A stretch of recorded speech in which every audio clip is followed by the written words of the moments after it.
నిన్న రేవంత్ రెడ్డి బావమరిది భాగోతాన్ని పొద్దున్నే బయట పెడితే సాయంత్రానికి రేవంత్ రెడ్డి గారు నాకు నోటీస్ పంపారు. నిన్న నోటీస్ కూడా ఎప్పుడు ఇచ్చారు? నిన్న రాత్రి దాదాపు 9 గంటల సమయంలో మా ఇంటి దగ్గర మా మెయిడ్కు నోటీస్ ఇచ్చి వెళ్లారు. నేను ఆ సమయంలో సిద్దిపేట నియోజకవర్గంలో నా ప్రజలతో వివిధ కార్యక్రమాల్లో పాల్గొన్నాను.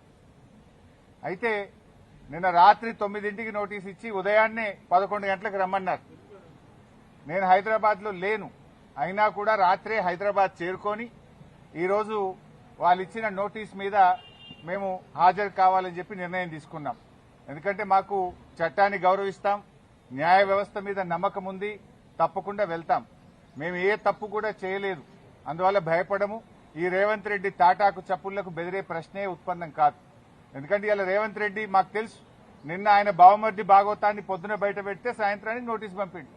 ఆ భాగవతం మీద కనీసం ఒక్క మంత్రి గాని ప్రభుత్వం నుంచి స్పందన కూడా లేదు. ఎందుకంటే మేము అన్ని ఆధారాలతో నిజాలు బయట పెట్టినాం కనుకనే ఆ సమాధానం లేక డైవర్షన్ టాక్టిక్స్ కోసం ఈ నోటీస్ పంపిండని అర్థమైతా ఉంది.